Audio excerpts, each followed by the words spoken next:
Kashmir played a huge role in the spread of Buddhism. They were Kashmiri scholars, many of them who traveled to different parts of. आपने फाहीन का नाम सुना होगा, उनके साथ जो accompany कर रहे थे और that was a Kashmiri Buddhist scholar. One song भी यहाँ सीखने आए थे, यहाँ से सीख के गए। बड़ी तारीफ की उन्होंने कश्मीरी स्कॉलर्स की। इस जमाने के जो बाकी टीचर्स भी थे, Buddha like them taught by conversation से ही ये सिखाते थे। और इनकी टीचिंग्स वो बहुत वक्त तक ऐसे ही ओरल इंस्ट्रक्शन से आगे चलती गई, सीना बस सीना। उनके टीचर्स वो अपने स्टूडेंट्स को, वो किसी और के टीचर बन के अपने स्टूडेंट्स को, ऐसे ही चलता गया सक्सेसिव जनरेशंस। हमारी जो नॉलेज है अबाउट बुद्धा's टीचिंग्स वो मेनली डिपेंड करती है ऑन टेक्स्ट कॉल्ड त्रिपिटक। तीन पीटक मतलब basket, 3 basket, 3 baskets of teaching, जिनके बारे में कहा जाता है ये बुद्धा के व्यूज है as reported by most intimate disciples. ये 3 त्रिपिटक ये हैं इनके कैनोनिकल वर्क्स। इन 3 के नाम विनय पीटक, सुत्त पीटक और अभिधम्म पीटक। इसमें जो ये पहला है विनय पीटक, ये rules of conduct of the congregation, संघ। ये जो बुद्ध संघ होगा, ग्रुप होगा, वो कैसा होना चाहिए, how should they conduct themselves. Sutta Pitaka में बुद्धा के सेरेमन्स और डायलॉग्स, इन्होंने जो बातें की वो है। एंड अभिधम्म पीटक, इसमें फिलोसॉफिकल थियरीज का डिस्कशन। इन तीनों में अर्ली बुद्धिस्ट फलसफा है। ये सारे वर्क्स पाली में है। These works are in Pali. In course of time, इनके फॉलोअर्स भी बढ़ गए और ये भी डिफरेंशिएट होने लगे। डिफरेंट इंटरप्रिटेशंस ऑफ टेक्स्ट की वजह से, डिफरेंट इंटरप्रिटेशन ऑफ थॉट की वजह से, डिफरेंट आगे की कंटिजेंसीज की वजह से they also divided into different groups. जो इसमें से सबसे इंपॉर्टेंट है वो है हीनयान और महायान। हीनयान को थेरावाद भी बोलते हैं। तो हीनयान और Mahayana. Hinayana this flourished in the south में ज्यादा फ्लोरिश हुआ और अभी भी ये श्रीलंका, बर्मा एटसेट्रा, यहाँ पे इसका स्ट्रॉन्ग होल्ड है हीनयान। इसका खुद का लिटरेचर बहुत वास्ट है, पाली में लिखा गया है और ये मोर ऑर्थोडॉक्स स्कूल है। It is closer to the faithful teachings of Buddha के, ये बहुत क्लोजर है कंपैरेटिव। महायान ये नॉर्थ में ज्यादा फ्लोरिश हुआ। इसके एडहेरेंट्स आपको तिब्बत, चाइना, जापान एटसेट्रा में मिलेंगे। इन्होंने फिलोसॉफिकल डिस्कशंस के लिए संस्कृत लैंग्वेज अडॉप्ट की और इनकी वजह से एक enormous Buddhist literature Sanskrit language में डेवलप हुआ। ये सारा लिटरेचर इसमें से most of it Tibetan, Chinese, इन सब लैंग्वेजेस में ट्रांसलेट हुआ क्योंकि वहीं पे फ्लोरिश हुआ and thus became naturalized in these lands.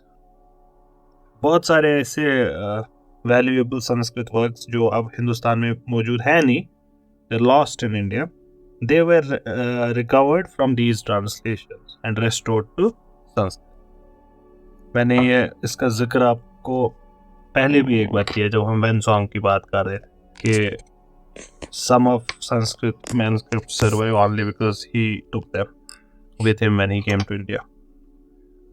जैसे जैसे बुद्धिज्म फ्लोरिश किया डिफरेंट सरजमीनों में, ये भी नए नए रंग अडॉप्ट करने लगा, ये भी चेंज होने लगा। जो वहाँ के ओरिजिनल फेथ थे, जो कन्वर्ट्स आए, उन्होंने भी अपनी कोई सोच साथ लाई। ये सारी चीजें ने इसको भी थोड़ा सा रंग बिरंगी कर दिया और डिफरेंट स्कूल्स डेवलप हुए और इतने ज्यादा डिफरेंट स्कूल्स बुद्धिज्म के बनने लगे और उनका इतना एनॉर्मस लिटरेचर है कि इनका जो टोटल आउटपुट है फिलोसॉफिकल वर्क्स का डिफरेंट लैंग्वेज में, वो इतना वास्ट है कि कोई भी स्कॉलर एक थॉरो एक्वेंटेंस बुद्धिस्ट फिलॉसफी की रखना ऑलमोस्ट इम्पॉसिबल हो जाता है। He has to be a versatile linguist as well as has to have a great insight as a philosopher if you want to study Buddhism as a whole। और इसके बावजूद एक जिंदगी शायद कम पड़ जाए इस पूरे लिटरेचर को पढ़ने के लिए। हम जो पढ़ेंगे इससे कहने का मतलब is only a shade of what all exists out there। Our account of this Bauddha philosophy will necessarily have to be very brief and inadequate। हम क्या करेंगे, हम गौतम बुद्ध की चीफ टीचिंग्स जो हैं हम पहले उनको समझेंगे and then we will try to look at some aspect of बौद्ध फिलॉसफी जो हिंदुस्तान में डेवलप हुई in different schools and then we will have a quick discussion on only two, Hinyan and Mahayan। ये हम करेंगे। So let's start with the teachings of Buddha। हमने त्रिरत्न की बात की थी जैन फिलॉसफी में, यहाँ पे 4 नोबल ट्रुथ्स की बात होगी। पहली चीज जो हमको समझनी है वो है बुद्धा का एंटी-स्पेकुलेटिव एटीट्यूड। बुद्धा प्राइमरीली एक एथिकल टीचर थे, एक रिफॉर्मर थे, नॉट ए फिलोसोफर और ए मेटाफिजिशियन। ये नहीं थे, ठीक, ये क्या थे, an ethical teacher and A reformer. इनकी जो एनलाइटनमेंट की जो मैसेज है, इट पॉइंट्स टू मैन कि उसको कैसी जिंदगी जीनी चाहिए जो उसको सफरिंग से आगे ले चले। That would get him rid of suffering. जब गौतम बुद्ध से आप मेटाफिजिकल सवाल पूछेंगे, जब आप उनसे कहेंगे सर ये माइंड बॉडी डुअलिटी समझाइए हमको, जब आप उनसे कहेंगे कि is mind and body same, या आप उनसे कहेंगे कि आफ्टर लाइफ क्या है, कर्म कांड क्या होता है, कर्म क्या होते हैं, ये सब सवालात जब आप उनसे पूछेंगे, ये कायनात इनफाइनाइट है या फाइनाइट, इटर्नल है या नॉन इटर्नल, उनका जवाब खामोशी होता। He would avoid discussing such questions। Discussion on such problems जिनके solution के लिए sufficient evidence नहीं है, that would only lead to what? Different partial views, conflicting one-sided accounts। जो आपको फॉर एग्जाम्पल जैनों ने भी बोला, तो एलिफेंट को उन्होंने डिफरेंट नाम दिए, किसी ने बोला पेड़ है, किसी ने बोला खंबा है, किसी ने बोला दीवार है, तो अलग अलग चीजें बोली। तो यही होगा। तो Buddha he would refer to such metaphysical views जिनको अर्लियर थिंकर्स ने बोले थे या उनके वक्त के बोलते थे, ये भी उनको इनएडिकेट समझते थे क्योंकि वो uncertain sense experience, cravings, hopes, fears, इन पे मबनी थे। बुद्धा बार बार कहते थे कि अवॉइड सच स्पेकुलेशन। आपको कुरान में भी मिलेगा या आपको हुजूर सल्लल्लाहु अलैहि वसल्लम के कॉलों में भी मिलेगा, अवॉइड सच स्पेकुलेशन।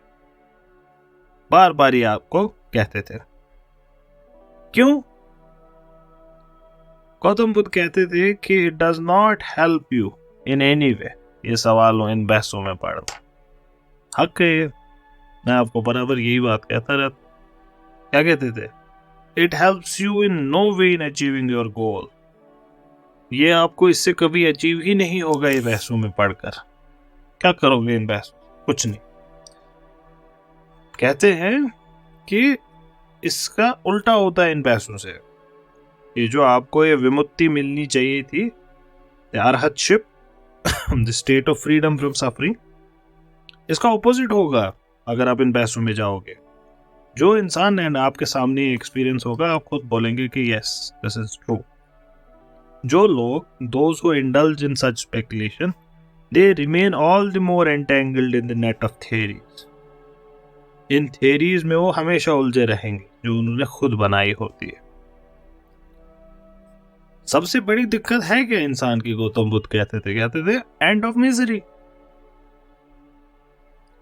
जो इस फिजूल की बहस में, मेटाफिजिकल और थियोरेटिकल स्पेकुलेशन में, ये सोल क्या है, वर्ल्ड क्या है, वो इस बहस में घुसा जा रहा है, जबकि while he is withering in pain, he is suffering, he is a foolish person जो ये करेगा। कैसा इडियट है वो? गौतम बुद्ध कहते थे ये ऐसा ही इडियट है जिसकी टांग में, जिसके सीने में कहीं पे एक तीर घुसा हुआ है, जहरीला तीर, और इससे पहले कि वो निकाले वो सवाल पूछ रहा है ये तीर है किसका, ये बनाया किसने है, ये आया कहाँ से, इसको चलाया किसने, वो ये सवालात पूछ रहा है। पहले उसको क्या करना चाहिए? Pull it out immediately. तो गौतम बुद्ध कहते थे स्पेकुलेशन फिर करते रहेंगे, पहले एंड ऑफ मिजरी ज्यादा इंपॉर्टेंट है। 10 सवाल हैं ऐसे, 10 सवाल जो गौतम बुद्ध कहते थे बिल्कुल बहस बकवास है अगर इन पे कर रहे हो तो इसीलिए वो उसको डिस्कस नहीं करते थे। He would consider those uncertain, जैसे is the world eternal? खामोश। Is it not eternal? खामोश। Is it finite? खामोश। Is it infinite? खामोश। Body and soul का रिलेशन सेम है? खामोश। अलग है? खामोश। ये मौत के बाद की जिंदगी? खामोश। ये सारी चीजों पे ये खामोश होते थे। And these questions came to be known as indeterminate questions in Buddhism. Avyaktam, indeterminate questions. You can never know the answers to these questions. इन सवालों को डिस्कस करने पे आप अपना टाइम वेस्ट करें, इसके बरक्स इन यूजलेस एथिकल प्रॉब्लम्स को, इन इंटेलेक्चुअली अनसर्टेन प्रॉब्लम्स को आप डिस्कस करें, इसके बरक्स गौतम बुद्ध क्या करते थे? He would try to enlighten people about more immediate जो उनके एक्सपीरियंसेस है, जैसे सॉरो, इसका ओरिजिन, ये खत्म कैसे होगा, और कौन सा रास्ता है which leads to its cessation. Suffering, what's its origin, how can it be ended, and the path leading to that end. वो कहते थे in his own words, this does profit has to do with fundamentals of religion and tends to aversion, absence of passion, cessation, quiescence, knowledge, supreme wisdom and nirvana. ये जो 4 सवाल बनते हैं हमारे, sorrow, origin, cessation, path leading to cessation, these constitute the essence of Buddha's enlightenment. इन्हीं 4 को हम कहते हैं four noble truths. Four noble truths इन्हीं 4 को कहते हैं। क्या? In nutshell, these 4 noble truths. 1. Life is world full of suffering. Now that there is suffering, ये पहला truth था, it must have a cause. There is a cause to this suffering, becomes your second noble. तीसरा, whatever has a cause, if the cause is removed, the end would remove, right? Third noble truth, it is possible to stop suffering, cessation. And finally, there is a path which leads to this cessation of suffering. क्या कहा गौतम बुद्ध ने?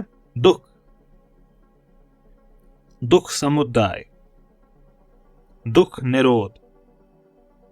निरोध मार्ग, 4 चीजें।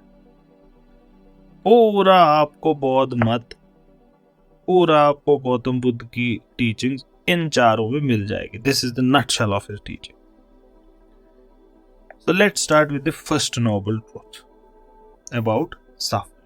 जब young Siddhartha Gautam ने, when he had the first sights of suffering, when he saw disease, old age and death, it upset his mind.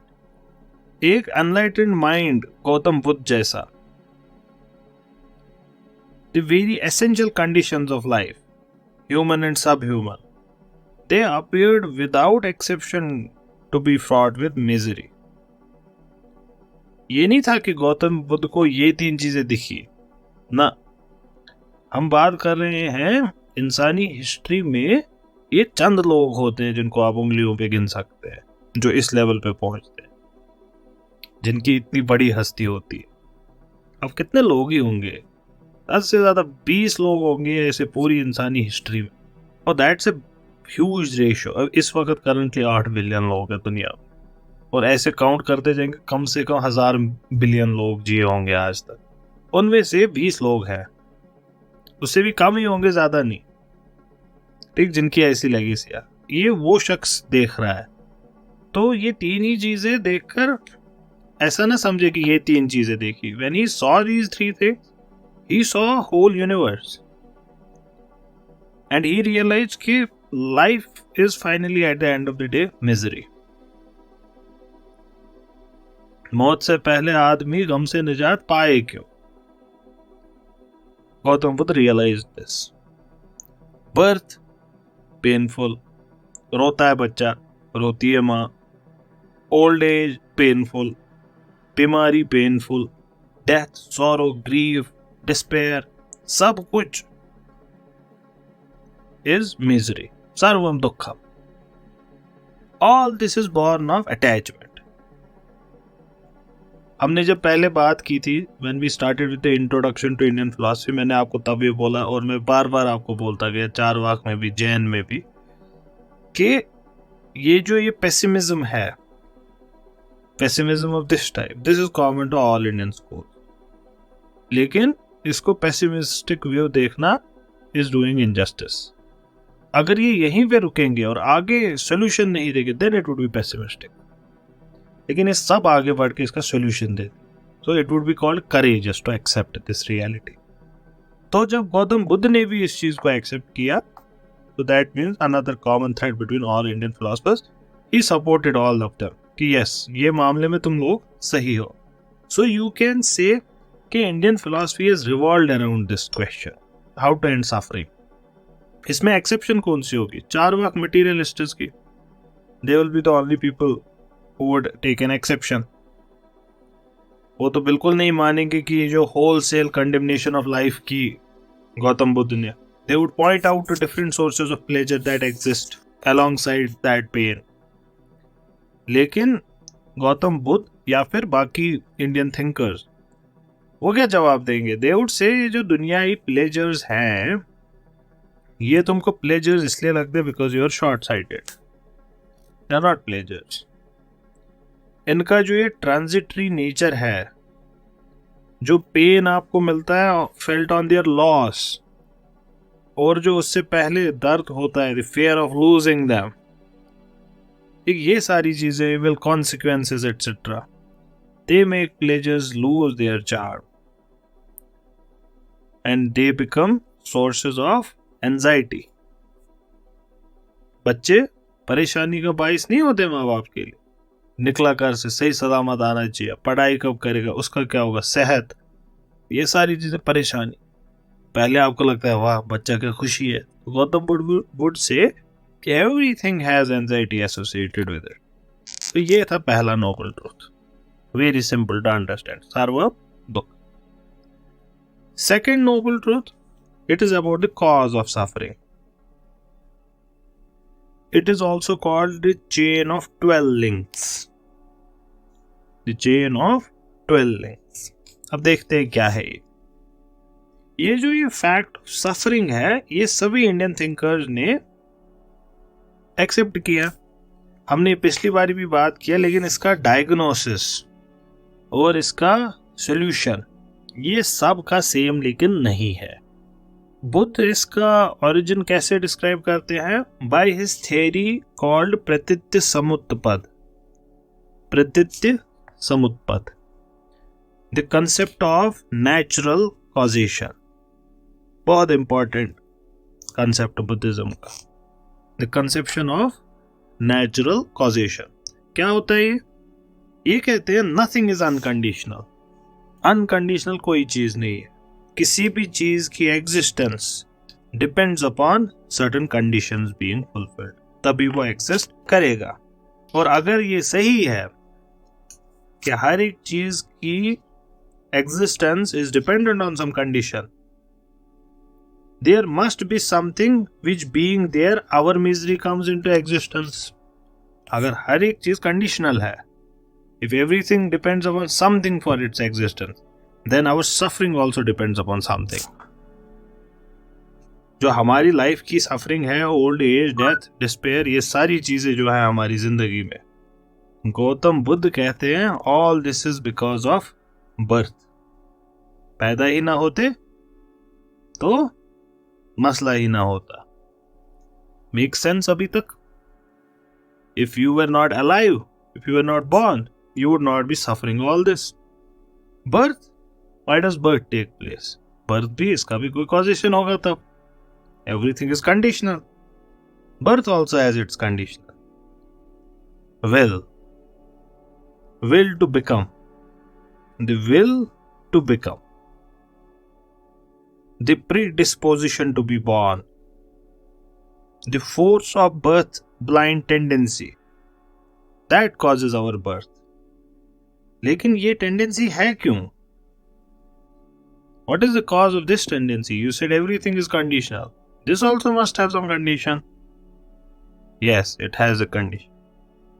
Our mental clinging to carrying to grasping the objects of the world.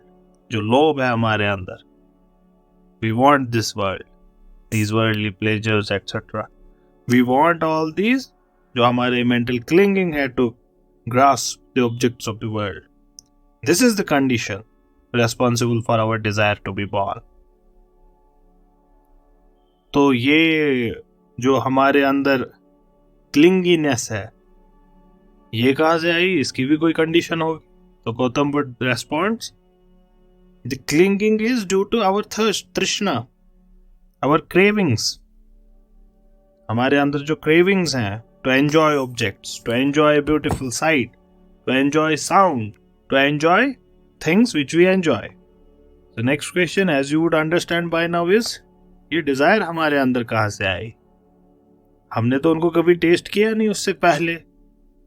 Only when we taste them, then the desire would now have for more. So we would not have any desire for objects had we not tasted or experienced them before. Previous sense experience, tinged with some pleasant feelings, is therefore the cause of our thirst. Previous sense experience. लेकिन sense experience could not arise but for contact, स्पर्श। हमारी जो sense organs है, उनका जब object के साथ स्पर्श होगा, our eyes to the beautiful scene, our skin to the beautiful touch, ये सारी चीजें जब होंगी, जब ये स्पर्श होगा तभी सेंस एक्सपीरियंस होगा। So this contact again would not have arisen had there not have been 6 organs of cognition. 6 organs of cognition. आपने आज तक 5 सुना हो, 6 organs of cognition. 5 senses and manas, ठीक, your mind. ये जो 6 हैं, they depend for their existence on what? The mind body organism. ये जो organism हम हैं, नाम रूप, which constitutes the perceptible being of man. और ये organism, ये तब तक नहीं बनता, it would not develop in the mother's womb and it would never have come into existence if it were dead or devoid of consciousness. लेकिन ये जो consciousness जो एक एम्ब्रियो के अंदर आती है अपनी माँ की कोख में, is the effect of again the impressions of our past existence. हमारी पुरानी existence के impressions का ही ये result है. The last state of past life that initiates our present existence. तो ये भी आप देखिए बहुत पैरेलल हो गया बाकी स्कूल्स के थॉट के साथ. ये जो इम्प्रेशंस हैं which make for rebirth, they are due to ignorance, अविद्या. About truth. ये भी मैंने आपको बोला था, एक कॉमन थ्रेड है सारे स्कूल्स के बीच। If the transitory painful nature of the worldly existence were realized, there would not arise in us karma resulting in rebirth. Ignorance इसीलिए रूट कॉज बन जाता है of these impressions or tendencies that cause rebirth. इस सारे को अगर sum up करें तो हमने क्या बोला? Suffering in this life is due to birth. If suffering in this life is due to birth, which is due to the will to be born. Which is due to the will to be born. Will to be born is due to our mental clinging to objects. Will to be born is due to mental clinging to objects. Mental clinging to objects is due to our trishna, thirst. Thirst जो है हमारे अंदर, thirst क्यों है? Thirst is due to sense experience जो हमने पहले कर रखा है। सेंस एक्सपीरियंस क्यों हुआ? क्योंकि सेंस और ऑब्जेक्ट का कांटेक्ट हुआ। सेंस ऑब्जेक्ट का कांटेक्ट क्यों हुआ? क्योंकि 6 ऑर्गन्स ऑफ कॉग्निशन है हमारे पास। 6 ऑर्गन्स ऑफ कॉग्निशन कहां से आए? द एम्ब्रियोनिक ऑर्गेनिज्म जो पैदा हुए हम। ये क्यों आए? क्योंकि कुछ इनिशियल कॉन्शियसनेस थी जिसकी वजह से ये फिर जिंदा हुआ। वो कहां से आई? वो आई impressions of the experience of past life से। और वो क्यों वहां पे क्यों आई थी? इग्नोरेंस ऑफ ट्रूथ की वजह से। ये 12 links I, 12 links in the chain of causation. ये जो ऑर्डर हमने बताया इसको आप कहीं से भी स्टार्ट कर सकते हैं, ये एक सर्कल सा बन। तो इस वजह से डिफरेंट सेरेमन्स, डिफरेंट लोग वो डिफरेंट स्टेज पे होंगे। तो इसलिए डिफरेंट जगहों पे आपको दिखेगा गौतम बुद्ध वो क्या करते हैं? वो कहीं से भी स्टार्ट कर देते हैं। So the order would be changing in different places. इसको बहुत सारे वर्ड्स से इससे जो चक्र बन गया, भाव चक्र भी इसको कहते हैं, और चीजें भी इसको डिफरेंट नाम दिए गए हैं। इसलिए आप अगर आपको ध्यान हो, अगर आपने कुछ बुद्धिस्ट वीडियोस देखी होंगी, सो देयर इज दैट एक व्हील होता है जिसको घुमाते रहते हैं, और व्हील यही है, symbolizes the wheel of causation. वो यही व्हील होता है। इनको हम इजीली समझने के लिए और एक तरीके से देख सकते हैं। हम इसको देख सकते हैं as 12 links which cover the past, the present and the future life, जो सब कॉजली कनेक्टेड है, सो दैट हमारी जो प्रेजेंट लाइफ है इसको कन्वीनियंटली हम एक्सप्लेन कर सके as a result of our past condition, और फिर आगे हमारे साथ क्या होना है वो इसका फ्यूचर इफेक्ट। तो हम इसको 3 पीरियड्स में कहेंगे, पास्ट लाइफ, प्रेजेंट लाइफ और फ्यूचर लाइफ में। तो ये समझना और एक तरीके से, जैसे पास्ट लाइफ में इग्नोरेंस, अविद्या, उसने क्या किया? इंप्रेशंस रह गए। तो वो इंप्रेशंस रहने की वजह से इनिशियल कॉन्शियसनेस एम्ब्रियो की, फिर mind and body, the embryonic organism, नाम रूप came into existence.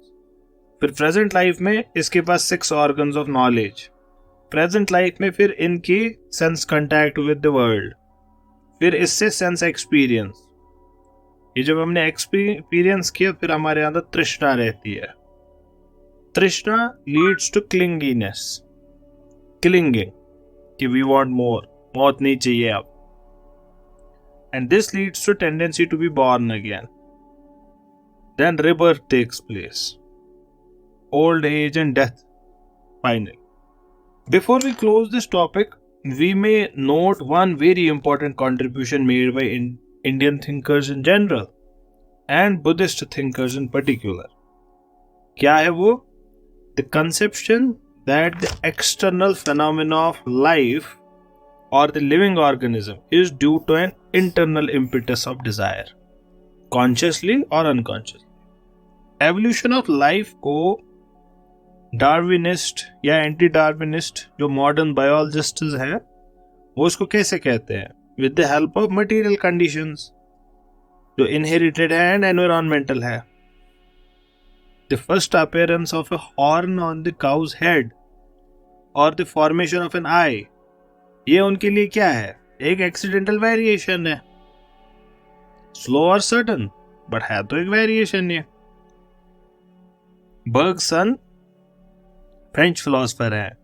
He shows that the development of life cannot be satisfactorily explained as mere accident. Bergson क्या कहते हैं कि नहीं भाई, इसको हम mere accident नहीं कह सकते. He says that it must be thought to be the outward expression of an internal urge of life impetus.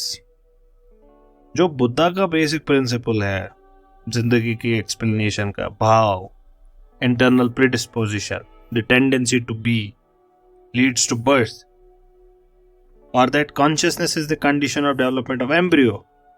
ये बर्गसन के थॉट के बहुत नजदीक है. That the living body is not simply caused by the collection of piece of matter, but is the outward manifestation or explosion of internal urge. Incidentally, we may note that Bergson's philosophy of reality, it also resembles Buddhist doctrine of impermanence. ये तो हो गए दो Nobel truths. पहला क्या था? Suffering. दूसरा cause of suffering, chain of 12 links, pratityasamutpada. अब तीसरा, the third noble truth, cessation of suffering. The third noble truth is about the cessation of suffering. ये जो तीसरा noble truth है कि there is cessation of suffering, this follows from the second truth. कैसे? second truth ने बोला हमारी misery dependent है on certain conditions. तो इस वजह से अगर conditions remove होगी, cessation खत्म होगी. But we should try to understand clearly the exact nature of state of cessation. निरोध, the निरोध of misery. इसको समझना जरूरी है. पहले, first of all, it should be noted that liberation from misery is a state attainable herein. इसी जिंदगी में हासिल हो सकता है. इसके लिए कुछ और नहीं करने की जरूरत. It is possible here and now. If certain conditions are fulfilled. That's all that is needed. When the perfect control of passions and constant contemplation of truth leads a person through the 4 stages of concentration to perfect wisdom. हम करेंगे 4 stages को describe later. जब वो ये करता है 4 stages of concentration जिससे perfect wisdom achieve होता है, he will no longer be under the sway of world attachment. फिर ये दुनिया उसको अटैच नहीं कर पाएगी. तो क्या उसने तोड़ दिए वो सारे बंधन. He has broken the shackles जो उसको इस दुनिया के साथ बांध के रखे थे. He is therefore free and liberated. क्या बन गया वो? Arhat, a venerable person. और इसी स्टेट को आप निर्वाणा कहते हैं. The extinction of passions and also of misery. दूसरी चीज जो आपको ध्यान में रखनी है वो ये है कि ये जो अटेनमेंट है ये स्टेट का, nirvana state, it's not necessarily a state of inactivity. आपको लगना है ऐसे बैठ जाने पहाड़ पे, इट्स नॉट दैट. ऑर्डिनरली यही समझा जाता. It is true that for attainment of perfect, clear and study knowledge of the 4-fold truth one has to withdraw all his attention from outside. सच बात है. In fact, you would not just have to withdraw your attention from outside world, but even from internal world. You should concentrate wholly on, and you should repeatedly reason and contemplate on the truths with all their aspects. लेकिन जब you have acquired this wisdom, once you have permanently obtained this wisdom, through concentrated thought, the liberated person उसको नहीं रहना है फिर इसी meditation. जब आपकी डिग्री पूरी होगी आप आगे बढ़ सकते हो। It's only that once you understand it, now you don't need to do it again and again. हमको पता है ये बुद्धा की, गौतम बुद्ध की खुद की लाइफ से, he lived a very active life, traveling, preaching, संघ वो हर जगह बनाते थे। 45 years he lived after enlightenment,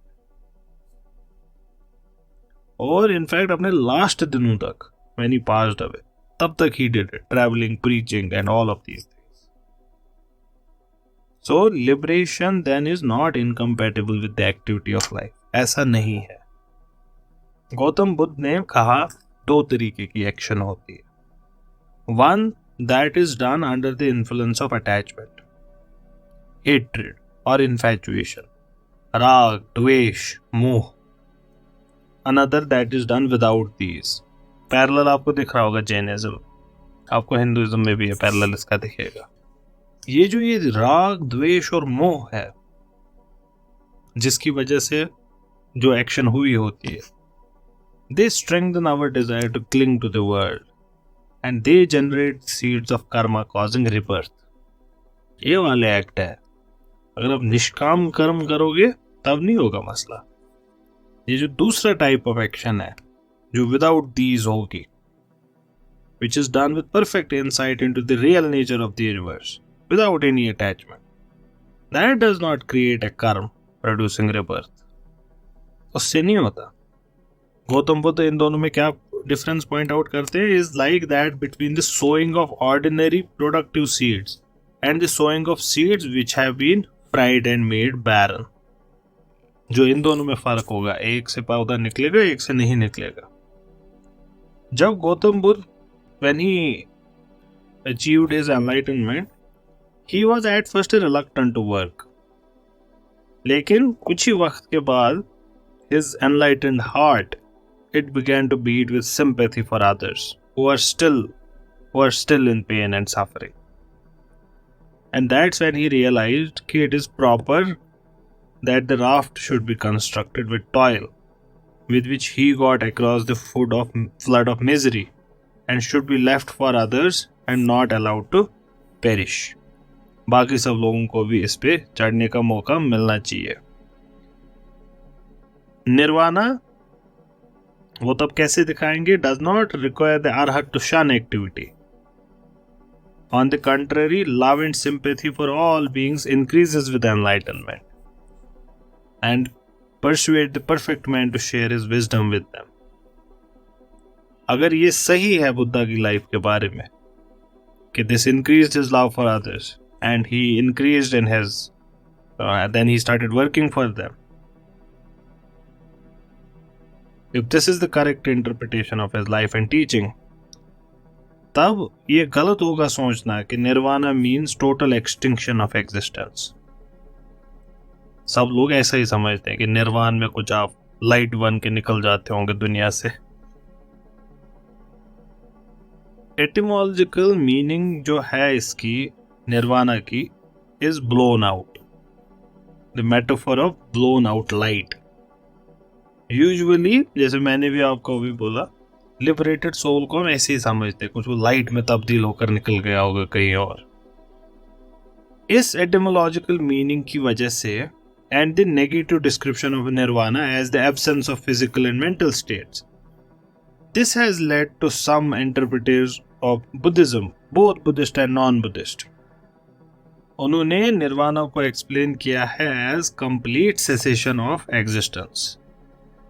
अगर ये सच है कि nirvana means complete cessation of existence, then Buddha cannot be said to have been liberated till he died. नहीं कह सकते हमें। उनकी जो अटेनमेंट है परफेक्ट विजडम की एंड फ्रीडम की, जो उनके लफ्जों में भी हमको पता है, that also turns into a myth. इसीलिए ये बहुत मुश्किल है कि हम ये thought we will hold on to this thought कि it is the end of existence. We can not accept it. दूसरी बात, we have to remember that कि दो निर्वाणा स्टॉप्स रीबर्थ और इस वजह से इट वुड मीन मिजरी का and, and also the end of the conditions that cause future existence after that. It does not necessarily mean that after death, liberated state does not continue in any form. ये भी नहीं है इसका मतलब. ये जो हमने ये लास्ट पॉइंट बोला, ये बुद्धा लेकिन क्लियरली बोलते नहीं है कभी. ये जो लास्ट पॉइंट है ये उन्हीं 10 में से है ना एक. क्या होता है मरने के बाद, ये वाला सवाल. So that even the view that after death the person who attains nirvana ceases to exist altogether is one which Buddha cannot be said to have held. Buddha's silence, हम इसको कैसे समझ सकते हैं? It might just mean that the state of liberation cannot be described in terms of ordinary experience. अनिर्वचनीय है ये. तो बुद्धा की साइलेंस को हम ये ना कहें कि he was silent about it and could be anything. That after that there is no existence whatsoever once you reach nirvana. But उनकी खामोशी can simply mean ordinary experience पे लफ्जों में बयान नहीं हो सकता. ये डिस्कशन से जो एक बहुत इंपॉर्टेंट सवाल उठता है वो ये है कि अगर गौतम बुद्ध एक्सप्लिसिटली हमको लिबरेटेड पर्सन का जो फेट होना है मौत के बाद वो नहीं बयान करते, अगर गौतम बुद्ध हमको नहीं कहते कि निर्वाणा के बाद क्या होगा, मौत के बाद क्या होगा, तब उनके लिए निर्वाणा का मतलब ही क्या था, हमें मिला क्या, तब हासिल क्या हुआ निर्वाणा से. तो क्या हासिल हुआ? द गेन इज डबल, एक नेगेटिव और एक पॉजिटिव. देखिए, निर्वाण हासिल होना is a guarantee that rebirth, जिसकी कंडीशंस अब डिस्ट्रॉय हो गई हैं, ये नहीं होगी. निर्वाणा गारंटी है, ये एक सर्टिफिकेट है आपके पास. अगर आपको निर्वाण हासिल हो गया, अब ये बर्थ नहीं होगी दोबारा. ये तो इसकी नेगेटिव मीनिंग है. It positively means perfect peace with in this जिंदगी. जब तक भी आप जियोगे तब तक perfect peace. This peace is not like any of the pleasures born by the fulfillment of desires. It's not that. It is beyond worldly pleasures and pains. It's a state of serenity, equanimity, passionless self-possession, शांति. इसको describe नहीं किया जा सकता ordinary experience से. The best way of understanding it in the light of our imperfect experience is to think of it as a relief from all painful experience from which we suffer. Relief, मलहम. हमारे लिए ये समझना नामुमकिन नहीं है, क्योंकि हम सब ने अपनी जिंदगी में कम से कम कुछ लम्हों के लिए तो दर्द भी सहा होगा और वो फीलिंग ऑफ रिलीफ भी देखी होगी. हमने देखा होगा जब कर्जा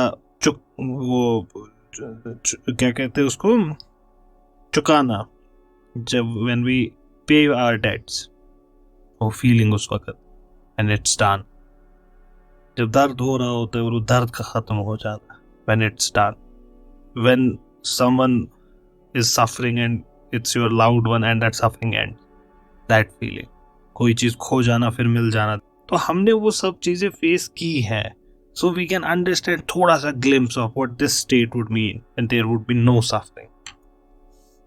क्योंकि हमने besides the advantages of nirvana can be enjoyed in part even before it has been obtained.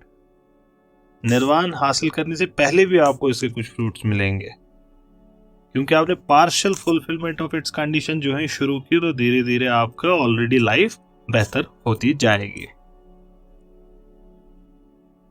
बादशाह अजात शत्रु को गौतम बुद्ध समझाते हैं एक डिस्कोर्स में about the advantages of the life of recluse. Every bit of ignorance removed and passions conquered. What does this bring? Gautam Buddha says palpable benefits. पहला, तहारा, purity, goodwill, self possession, courage, unperplexed mind, unruffled temper. सारा आपको हासिल पहले ही हो जाता है. और जब ये गौतम बुद्ध अजात शत्रु को कहते हैं, ये इसका दिल इससे जिंदा हो जाता है।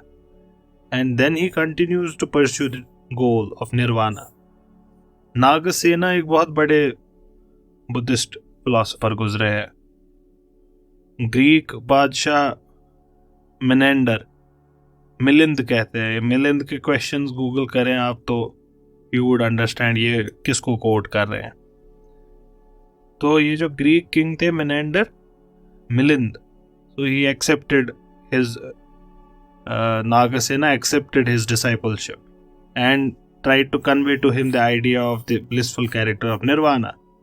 में बहुत सारे मेटाफर्स एटसेट्रा का यूज किया इन्होंने। तो कहते हैं nirvana is profound like an ocean, lofty like a mountain, sweet like honey. लेकिन इसके बाद नागसेना पॉइंट्स आउट कि ये सब भी they can scarcely convey to the imperfect man the idea of what it is and what they are missing. Reasoning और metaphors इस्तेमाल करके आप अंधे को क्या बताएंगे कि रंग क्या है? नागसेना कहते हैं